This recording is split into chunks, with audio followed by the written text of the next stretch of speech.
Good morning and welcome to the fifth Sunday of Advent. A reading from the Gospel of John. Among those who went up to worship at the festival were some Greeks. These approached Philip, who came from Bethsaida in Galilee, and put this request to him. "Sir, we should like to see Jesus." Philip went to tell Andrew, and Andrew and Philip together went to tell Jesus. Jesus replied to them, "Now the hour has come for the Son of Man to be glorified. I tell you most solemnly, unless a grain of wheat falls on the ground and dies, it remains only a single grain. But if it dies, it yields a rich harvest. Anyone who loves his life loses it. Anyone who hates his life in this world will keep it for the eternal life. If a man serves me, he must follow me. Wherever I am, my servant will be there too. If anyone serves me, my Father will honor him. Now my soul is troubled.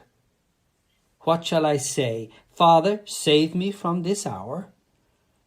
But it was for this very reason that I have come to this hour.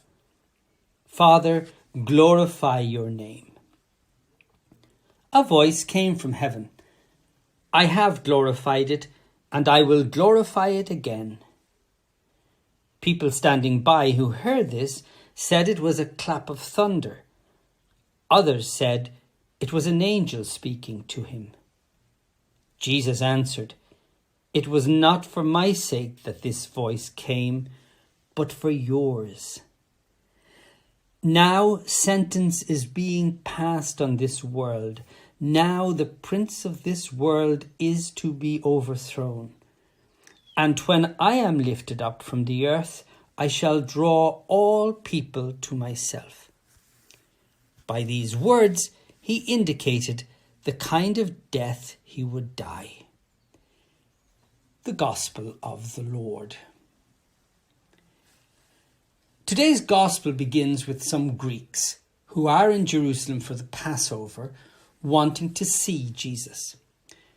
They must already have heard something about him, and so they seek him out through two of his disciples, Philip and Andrew. It's a common theme in the Gospels, this seeking of Jesus, this belief that finding him will bring wholeness, healing, and ultimately a new experience or understanding of God. The Greeks seek him out face to face because it is never enough just to have heard about Jesus. The hearing about must lead somewhere, must lead to an encounter. Throughout the Bible, and especially in the Psalms, we find this desire, this longing to truly experience the presence of the Lord. It was understood that to be seen by God was to be blessed. The face-to-face encounter was always a source of blessing. That's why Moses' brother Aaron blesses the people with the words, "The Lord bless you and keep you. The Lord make his face to shine upon you and be gracious to you. The Lord lift up his countenance upon you and give you peace."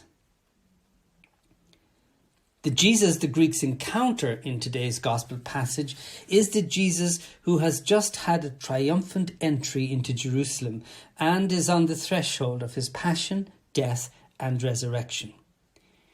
He is fully aware of what's ahead and of what his death will accomplish. The grain of wheat must die if there is to be a harvest. This is why he came. This is why he was sent, to bring about a harvest. Don't miss the point. The Jesus the Greeks encounter is a Jesus who is in control. Nothing that happens is going to happen by chance. The Father knew, Jesus knew, where his passion for the reign of God would eventually lead. But don't confuse knowing with willing. You cannot challenge the powers that be, temporal or political, as Jesus did, and not expect opposition. But nothing, not even the prospect of death on a cross, would stop him from being faithful to his mission, being faithful to the Father. Jesus came to reveal to us the true face of God, the true image of God. He came that we would have life and have it to the full. He came and was rejected. Those who had the power to put him to death, to get rid of him, did so. Get it into your head. Jesus didn't come to simply die. He was executed because the image of God he was revealing was a threat to the religious authorities and the political ones. He asks to be saved from this hour, to be saved from the suffering and death that is fast approaching. This is to be expected. Nobody wants to die, and certainly not die on a cross. But Jesus is also fully aware of how all will end, not in death and destruction, but in glory. Evil and death will not have the last word. Evil and death will not stop Jesus from being who he is, from revealing to all the true face of the loving, compassionate, and merciful God. The Greeks come to see Jesus because they were drawn to him. Jesus predicts that when he is lifted up, when he is crucified, he will be glorified and will draw all people to himself. We are part of that all, part of the harvest.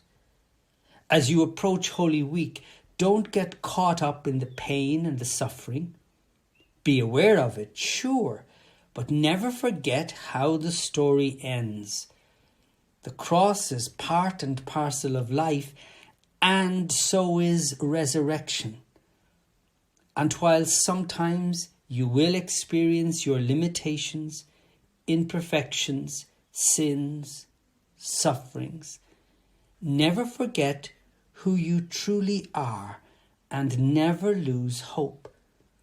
You are part of the rich harvest that Jesus achieved. May God bless you this Sunday and always.